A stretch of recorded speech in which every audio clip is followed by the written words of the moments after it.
देखो कल ना हमारा क्रिस्टलीय और एक्रिस्टलीय ठोस था और इसकी ना सिर्फ हमने परिभाषा लिखी थी। पीछे तक बात जा रही है। दरअसल कल विस्तार से मैं इसलिए नहीं बता पाया था तुम्हें,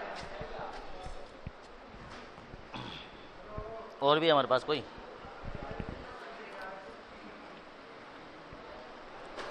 देखो बेहतर क्रिस्टलीय और एक्रिस्टलीय ठोस।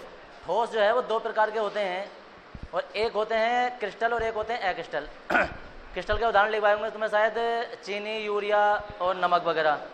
एक्रिस्टल में आ जाता है प्लास्टिक, रबड़ और कांच भी।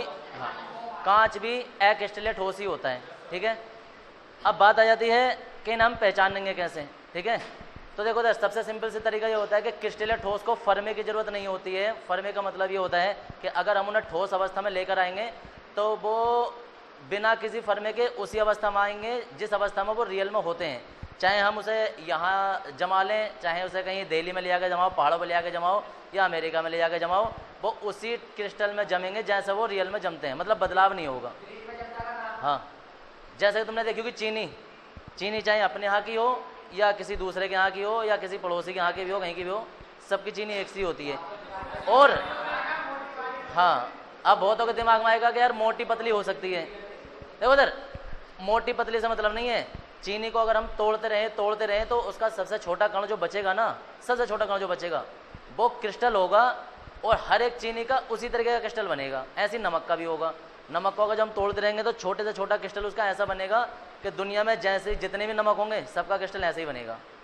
अब बात आ जाती है एक्रिस्टलीय ठोस की। एक्रिस्टलीय ठोस को जिस आकृति में ढालना चाहेंगे उसे हमें फर्मे की जरूरत पड़ेगी, उसे हमें किसी फ्रेम में ढालना पड़ेगा, तभी वो उसी आकार में आएगा। और एक सिंपल सी तरीका तो ये होता है कि अगर हम उसे तोड़ना चाहेंगे तो पहली बात तो क्रिस्टल के रूप में टूटेगा ही नहीं। किसी ने वो देखी होगी गंधक देखा? हाँ, गंधक। हाँ, अगर गंधक पर तुम हथौड़े से चोट मारो तो उसके जो क्रिस्टल होंगे, क्रिस्टल नहीं होंगे, मतलब उसके जो टुकड़े होंगे ना वो समान आकार के नहीं होंगे। कोई किसी आकार में टूटेगा, कोई किसी आकार में टूटेगा, और कोई किसी का चूरा मच जाएगा, किसी के अभी मोटे मोटे कण हो जाएंगे। ऐसे ही तुम्हारे पास और भी फास्फोरस हो सकती है, या रबड़ हो सकती है, प्लास्टिक हो सकता है, पत्थर नहीं हो सकता। अभी बता रहा हूँ।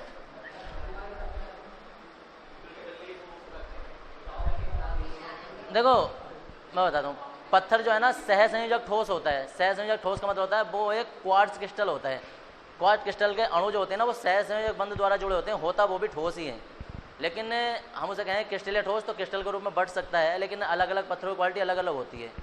पत्थरों की क्वालिटी भी होती है, एक क्वार्ट्ज क्रिस्टल होता है, क्राउन क्रिस्टल होता है, अलग अलग क्रिस्टल होते हैं, लेकिन वो भी क्रिस्टल में ही आएगा वैसे। अब ध्यान से समझो जरा, मेरे हाथ में मार्कर है, ठीक है, थोड़ा बंद कर देना सर, ठीक है ना।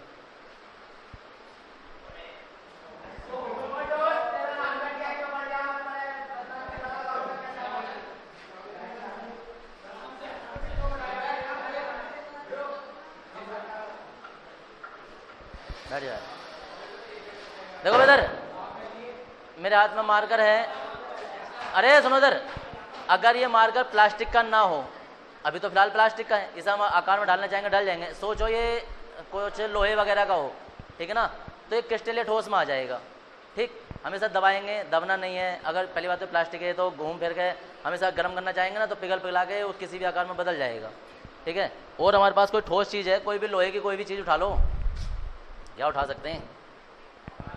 कुछ है? ये सब एक्रिस्टलीय ठोस है, समझ गए? जो भी चीज़ें रखी है, अरे चाबी समझ लो यार, लोहे की है, ठोस। अब देखो इधर ये प्लास्टिक है, सबको पता है। एक ये गेंद है मेरे पास, ये सब छूने से तुम दबाओगे ना दब जाएगी। अरे यहीं देख लेना आगे, यहाँ अगर 30 बच्चे बैठे हैं, सबके हाथ में जो एक मिनट दे दूँ ना तो आधा घंटा देखने में खत्म हो जाएगा। अब कोई ये कहेगा वैसे उन्हें क्यों दिखा रहे हैं? हाँ, क्योंकि हम